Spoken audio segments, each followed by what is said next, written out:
Baik, perkenalkan saya Happy Susanto, SOSMA MPA. Dalam kesempatan kali ini akan menyampaikan video pernyataan diri dosen dalam unjuk kerja Tridharma Perguruan Tinggi PDD UKT-PT bidang pengajaran.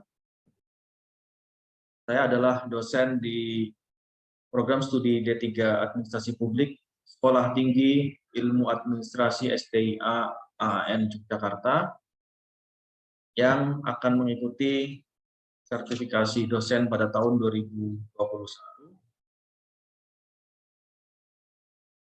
Pada kesempatan ini, saya akan menyampaikan tentang mata kuliah yang saya ampu, terutama mata kuliah filsafat administrasi. Sebagai gambaran awal bahwa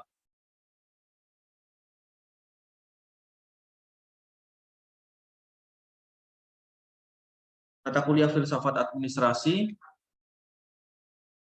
merupakan mata kuliah yang memiliki bobot 2 SKS, diajarkan untuk mahasiswa semester 1 dengan tatap muka dilakukan 1 kali sepekan dengan waktu 90 menit per pertemuan. Mata kuliah ini terdiri dari teori dan praktek. Teorinya adalah penyampaian materi secara langsung kepada mahasiswa, baik secara offline maupun online. Jika dalam situasi pandemi dilakukan sepenuhnya secara online, yaitu secara teori saya menjelaskan tentang konsep-konsep filsafat administrasi dan berbagai aliran-aliran yang ada di dalam filsafat administrasi beserta isu-isu atau permasalahan seputar filsafat administrasi, kemudian mendiskusikannya, dan mahasiswa juga melakukan praktek dalam bentuk menulis tulisan-tulisan yang bersifat reflektif dan kritis. Tujuan dari mata kuliah ini adalah mahasiswa mampu memahami, menelusuri, dan mengkaji materi-materi yang terkait dengan filsafat administrasi serta menerapkan etika dan berpikir kritis dalam praktek administrasi. Kompetensi yang dimiliki oleh mahasiswa yaitu memiliki kemampuan untuk menganalisis kajian teori filsafat administrasi, serta mahasiswa diarahkan untuk bisa memberikan solusi terhadap permasalahan-permasalahan yang terjadi dalam praktek administrasi. Capaian pembelajaran dari mata kuliah filsafat administrasi adalah mahasiswa mampu memahami, mengkaji, dan menelusuri materi-materi mengenai filsafat administrasi beserta aliran-aliran yang berkembang dari klasik sampai dengan modern, beserta isu-isu yang berkembang di dalam filsafat administrasi, baik secara teoritis maupun secara praktis. Mahasiswa juga dituntut untuk memiliki keterampilan dalam melakukan studi kasus. Jadi mahasiswa perlu mengkaji, kemudian menganalisis kasus-kasus yang ada, yang itu adalah kasus-kasus yang terjadi dalam praktek administrasi, seperti misalkan yang terjadi di dalam praktek birokrasi.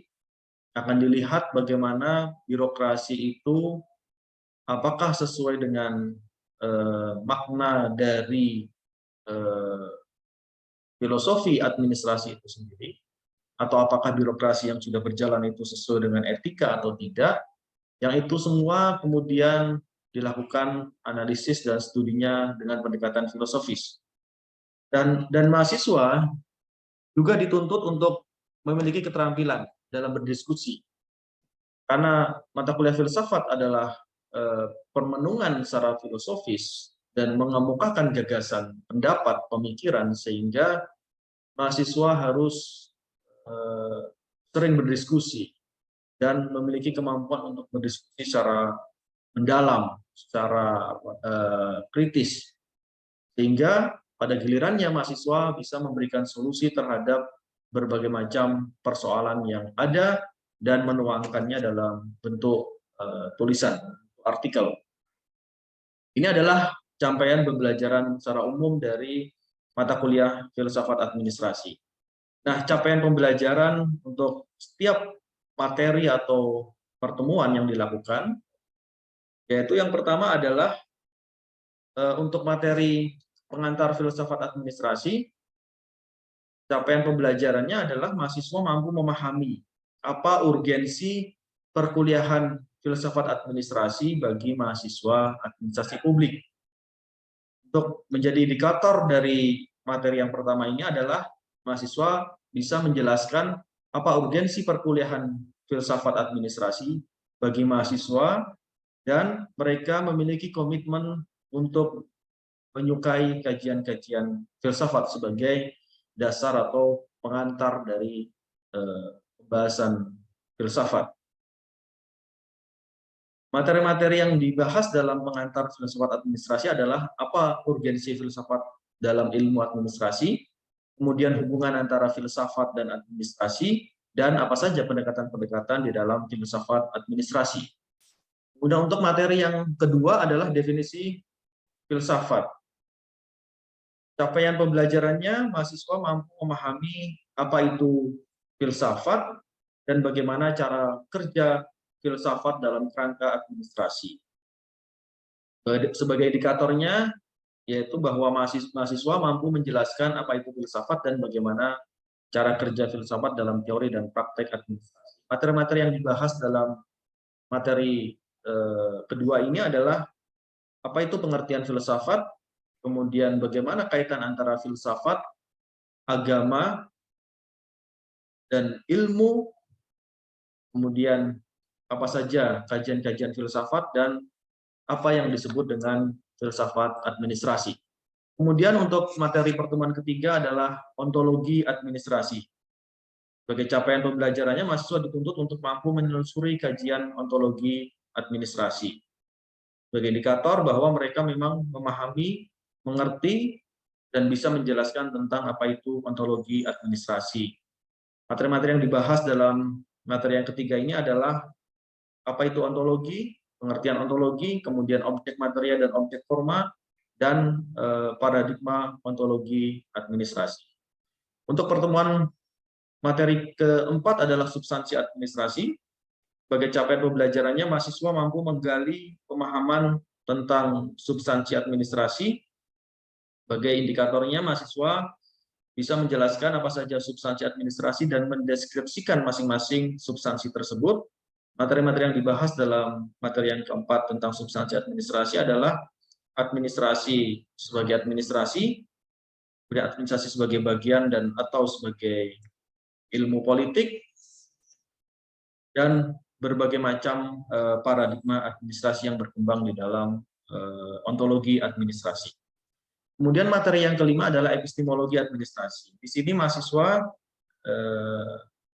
harapannya adalah mahasiswa mampu menelusuri kajian-kajian epistemologi administrasi, sehingga mereka bisa menjelaskan apa itu pengertian dan pemahaman tentang epistemologi administrasi. Yang dibahas di dalam materi ini adalah pengertian epistemologi, apa itu problem asal, apa itu problem penampilan, dan apa itu problem mencoba suatu kebenaran.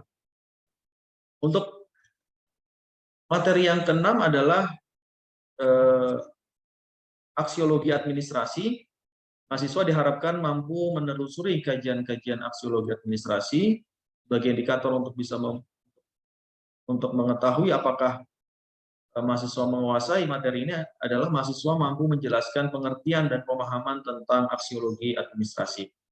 Yang dibahas dalam materi ini adalah apa itu pengertian aksiologi, basis nilai, dan tentang nilai-nilai yang berkembang di dalam administrasi. Nah, metode pembelajaran mata kuliah filsafat administrasi adalah yang pertama adalah ceramah. Jadi dosen, saya menyampaikan materi dengan PowerPoint di awal pertemuan dengan durasi maksimal 30 menit sebagai gambaran tentang apa yang kita bahas, dan itu sebagai pemancing untuk mahasiswa nanti bisa melanjutkan dalam bentuk diskusi yang tentunya diskusi ini adalah dalam rangka untuk brainstorming, sehingga mahasiswa itu bisa membahas tentang berbagai topik yang menarik yang itu menimbulkan pro kontra, yang kemudian mahasiswa bisa menyampaikan pendapatnya dan berdiskusi secara lebih mendalam. Dan dilanjutkan dengan adanya diskusi dalam bentuk tugas kelompok, sehingga setiap setelah kuliah mahasiswa perlu diarahkan untuk melakukan diskusi lanjutan dalam bentuk kelompok-kelompok yang membahas tentang pengayaan terhadap materi di kelas, dan kemudian nanti mereka dalam bentuk tugas kelompok, dalam bentuk tulisan atau laporan-laporan. Dalam perkuliahan yang saya ampu, mahasiswa dituntut untuk bisa aktif berdiskusi, ya, mahasiswa untuk bisa berinteraksi, sehingga dosen hanya sebagai pemancing diskusi, sehingga materi yang disampaikan di awal adalah poin-poin saja yang waktunya hanya maksimal 30 menit, yang kemudian dilanjutkan dengan adanya diskusi tanya jawab dan pengayaan materi, baik diskusi individu maupun diskusi kelompok, sehingga keaktifan ini menjadi salah satu komponen dalam penilaian. Mahasiswa harus memenuhi ketentuan mengikuti pertemuan tatap muka minimal 75%. Jika kurang dari itu, maka mahasiswa tidak boleh mengikuti ujian akhir semester. Dan komposisi dari penilaian adalah berupa keaktifan 15%, yaitu mahasiswa yang aktif dalam diskusi di setiap kali pertemuan, kemudian UTS-nya 25%, tugasnya 25%, dan UAS-nya 35%. Dan pustaka yang dipakai dalam perkuliahan ini ada buku Farid Ali, kemudian Kabar Tens, ada Fuad Farid Ismail, ada Romo Magnis, dan Sondang P. Siagian. Selamat siang, salam sejahtera untuk kita semua. Selamat datang buat teman-teman mahasiswa semester 1 untuk mata kuliah Filsafat Administrasi, yang hari ini kita memasuki pertemuan ke-7. Kita akan membahas tentang aksiologi administrasi, akan tetapi sebelum itu saya akan absen terlebih dahulu. Buat teman-teman yang baru hadir, bisa mengisi link absensi di Google Form yang saya kirim melalui kolom chat. Dan untuk pengisian absensinya ditutup sampai dengan perkuliahan kita akhir. Baik, sebelum kita mulai ya materi kita untuk mata kuliah Filsafat Administrasi, pembahasan tentang aksiologi administrasi, saya akan share terlebih dahulu rencana pembelajaran satu semester untuk mata kuliah ini sebagai pedoman, ya. Bagaimana sudah kita jelaskan di awal perkuliahan tentang RPS, kita masuk di pertemuan ke-7, ya.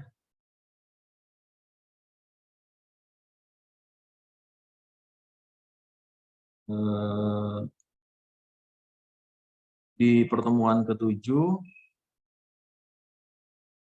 kita akan membahas tentang aksiologi administrasi sebagai capaian pembelajaran mata kuliah, ya. Kemampuan akhir yang diharapkan dicapai adalah mahasiswa mampu menelusuri kajian aksiologi administrasi untuk mengukur apakah teman-teman mahasiswa memahami tentang kajian aksiologi administrasi. Maka teman-teman perlu menjelaskan, ya, pengertian dan pemahaman tentang apa itu aksiologi administrasi. Kemudian sebagai kriteria dan bentuk penilaiannya adalah dengan ketepatan, kesesuaian, dan sistematika, yang kemudian nanti ada bentuk non-tesnya adalah dalam bentuk ringkasan buku sebagai bagian dari tugas. Nah, perkuliahan kita terdiri dari kuliah dan diskusi, ya, dengan waktu kurang lebih 1,5 jam ya, dengan penyampaian materi di awal kurang lebih setengah jam, kemudian dilanjutkan dengan diskusi kurang lebih 1 jam, dan nanti di akhir kuliah kita akan melanjutkan dengan adanya penjelasan tugas yang akan nanti teman-teman bikin adalah menyusun ringkasan tentang aksiologi administrasi. Sementara itu, materi yang akan kita bahas di pertemuan ke-7 adalah apa itu pengertian dari aksiologi, kemudian apa itu basis nilai, dan apa saja nilai-nilai yang ada di dalam administrasi. Untuk pertemuan ke-7 ini kita persentasenya bobot penilaian adalah 10%. Nah, sebagaimana dijelaskan di awal perkuliahan, ya, bahwa keaktifan 15%, kemudian UTS 25%, tugas 25%, dan UAS 3%, sehingga dalam perkuliahan ini diharapkan teman-teman bisa aktif untuk nanti bisa menyampaikan diskusi, ya, untuk bisa menyampaikan diskusi terkait dengan apa yang kita bahas tentang aksiologi administrasi. Oke, kita masuk ke materi ya untuk pertemuan ke-7, yaitu tentang aksiologi administrasi. Kurang lebih nanti akan secara cepat saja nanti akan dijelaskan materi yang akan kita bahas. Seperti kita ketahui bahwa aksiologi administrasi itu adalah ya bagian dari pembahasan penting di dalam filsafat administrasi yang fokus membahas tentang nilai. Kalau kita pahami pengertian dari aksiologi itu adalah cabang filsafat yang mempersoalkan tentang nilai, dan bagaimana kita memahami tentang nilai itu, bahwa nilai merupakan energi atau motivasi suatu ilmu, ya, yang itu selalu dijadikan pertimbangan kalau ilmu itu akan eksis dan berhadapan-hadapan dengan pertimbangan-pertimbangan yang didasarkan atas fakta. Nah, nilai ini kemudian menjadi pertimbangan juga selain pertimbangan atas fakta yang digunakan oleh sebuah ilmu. Dan untuk bisa memahami tentang aksiologi dari sebuah pengetahuan, kita perlu membedakan antara apa itu pertimbangan fakta dan pertimbangan nilai. Kalau pertimbangan fakta itu adalah pertimbangan atas realitas tertentu yang dalam bentuk apa adanya. Kalau kita misalkan menggambarkan tentang model sebuah mobil, maka pertimbangan yang kita gunakan di sini adalah pertimbangan fakta. Fakta apa yang kita lihat dengan panca indera dan berdasarkan pada pengalaman, sehingga kita bisa menggambarkan bagaimana bentuk sebuah mobil. Atau kita mengukur jarak antara Jogja dan Jakarta, yang kemudian setelah digunakan alat ukur, ditemui jarak sekitar 500-an kilometer. Nah, ini adalah pertimbangan fakta yang tentunya adalah pertimbangan yang bersifat deskriptif tentang kualitas empiris atau yang berkaitan dengan hubungan antara sesuatu hal yang biasanya akan bersifat objektif. Nah, sedangkan pertimbangan nilai adalah pertimbangan yang berkaitan dengan penilaian, ya, yang bisa saja berlangsung secara subjektif maupun yang berlangsung secara objektif. Ketika kita melihat sebuah lukisan, ya, pertimbangan subjektif kita mengatakan bahwa lukisan itu indah. Ketika orang lain juga mengatakan hal yang sama dan kemudian dikalkulasi atau dibikin mayoritas bagaimana penilaian orang, maka kemudian akan muncul penilaian yang kumpulan dari penilaian-penilaian individu kemudian atau penilaian-penilaian secara subjektif kemudian menghasilkan penilaian secara objektif. Nah, pertimbangan nilai ini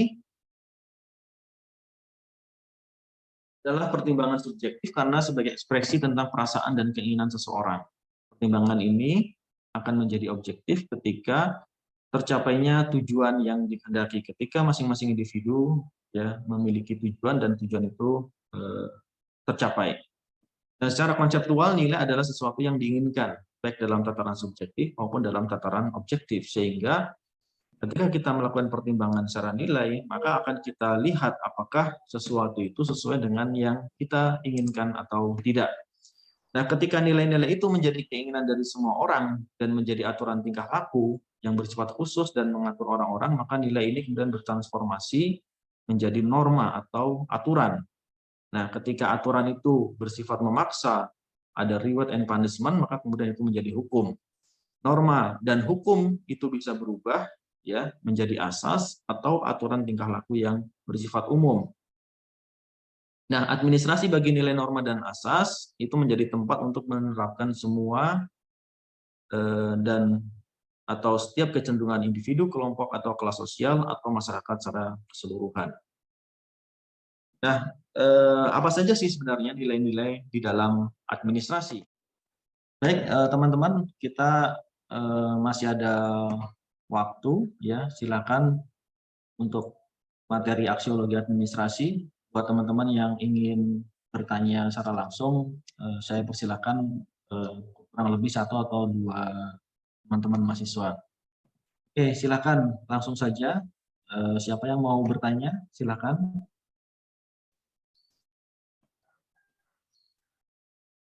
Saya Pak izin bertanya. Oh iya, silakan Mbak Nova. Apa pertanyaannya? Tadi sudah dijelaskan mengenai pengembangan.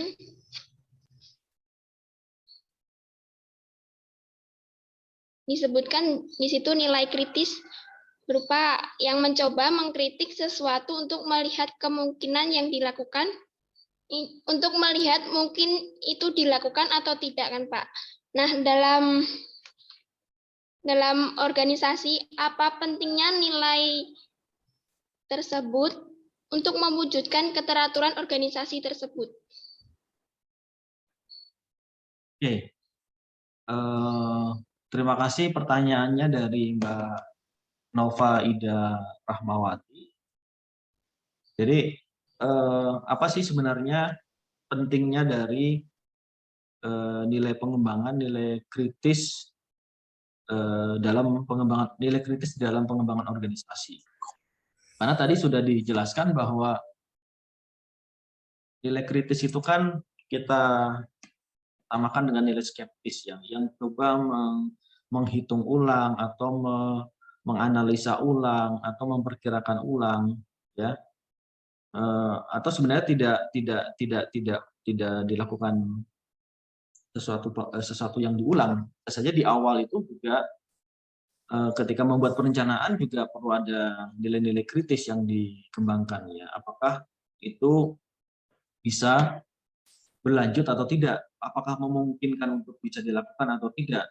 Nah, nilai-nilai skeptis itu ya, selain tentunya adalah nilai-nilai secara rasional ya, nilai-nilai skeptis itu bertujuan untuk memberikan semacam alarm atau lampu hijau ya, untuk kita nanti dalam organisasi itu ya, ketika kita misalkan menyusun sebuah program kegiatan, apakah ini mungkin dilakukan atau tidak ya.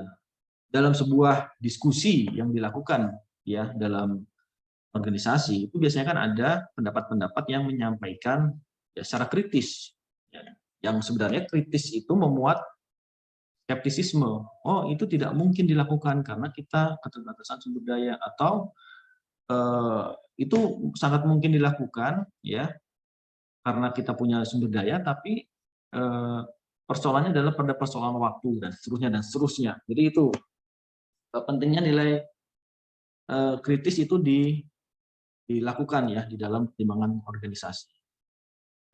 Dan akhirnya nanti kaitannya dengan pengembangan, sehingga nanti organisasi akan berkembang dengan sendirinya ketika kita memperhitungkan ya segala sesuatu ya dari sisi lingkungan eksternal maupun internal, agar apakah pencapaian tujuan itu tercipta atau tidak. Itu Mbak Nova. Kemudian ada lagi yang mau bertanya, silakan. Saya Pak, maaf izin bertanya. Oke, Mbak Laudi Maya. Pak Rani, silakan. Maaf Pak, izin bertanya. Apa yang dimaksud dengan pandangan aksiologi dan tujuannya pada ilmu pengetahuan dan pendidikan itu seperti apa, Pak? Terima kasih. Oke, terima kasih. Pertanyaannya dari Mbak Laudia.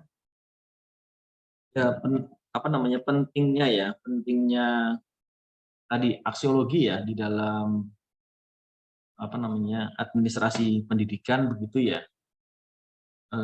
Karena kan gini, dunia pendidikan itu kan dunia yang mensyaratkan atau menuntut idealisme yang sangat tinggi. Artinya dunia pendidikan itu kan dunia yang bagaimana memproduk ya, menghasilkan lulusan-lulusan yang nanti akan siap ya, siap baik itu siap kerja, siap mengabdi di masyarakat, siap dalam kontribusi ya kaitannya dengan negara dan bangsa dan seterusnya itu, sehingga dunia pendidikan ini sangat penting. Nah, bagaimana nilai aksiologis yang bisa dilakukan ya dalam administrasi pendidikan? Kita bisa melihat ya nilai-nilai apa saja yang relevan ya dengan dunia pendidikan. Karena begini, karena dunia pendidikan itu ya nanti akan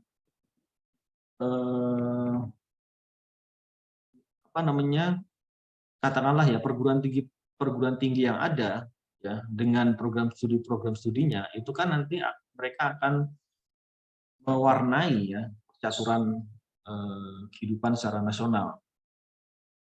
Nah, jadi administrasi pendidikan itu kita tidak lagi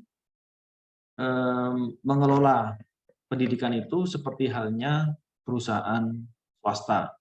Atau demikian hal sebaliknya, kita tidak bisa mengelola perguruan tinggi itu seperti birokrasi ya di pemerintahan. Nah, ini perlu ada satu sisi pentingnya di situ adalah publik ya, masyarakat, karena memang di sini adalah untuk kepentingan masyarakat itu sendiri. Sehingga nilai-nilai kemanusiaan yang harus dikedepankan, tapi di sisi yang lain dunia pendidikan itu adalah dunia yang harus mencukupi kehidupannya sendiri, karena ya seperti misalkan kalau untuk bisa operasional pendidikan, kesejahteraan pegawai dan guru atau para dosennya itu kan perlu pemasukan yang berdasarkan dari input ya para mahasiswa yang membayar dan seterusnya. Nah, di sini semi perusahaan ya mencari untung, tapi tidak hanya perusahaan swasta yang tidak perlu mempertimbangkan pada aspek-aspek sosial semata gitu, tapi karena perusahaan swasta adalah perusahaan yang lebih baik ya, karena mereka harus untung secara ekonomis. Nah, maka untuk pengelolaan pendidikan ya atau administrasi pendidikan maka perlu ada nilai apa yang dikedepankan di sana ya, apakah nilai pilihan publik ya seperti yang digunakan di dalam implementasi kebijakan ya. Jadi kebijakan itu perlu diimplementasikan tapi dengan pilihan publik ya, berdasarkan pada apa sih yang menjadi harapan mayoritas dari kepentingan masyarakat misalkan. Seperti halnya di dunia pendidikan, karena dunia pendidikan itu tidak, tadi saya jelaskan bahwa itu tidak dikelola semata-mata seperti halnya perusahaan swasta atau seperti halnya organisasi pemerintahan. Sehingga nilai pilihan publik itu adalah bagaimana dunia pendidikan itu apakah memang berkontribusi ya kepada masyarakat atau tidak ya. Ketika itu menjadi pilihan dari masyarakat, berarti perguruan tinggi itu memang keberadaannya memang diakui dalam kehidupan masyarakat di sini dalam pengertian luas ya, secara umum ya, juga para stakeholder ya, dan organisasi-organisasi yang terkait ya, yang bermitra dan perguruan tinggi itu sendiri. Mungkin itu Mbak Claudia ya menjawab pertanyaan. Oke, terima kasih teman-teman semua untuk yang sudah bertanya baik di kolom chat maupun yang bertanya secara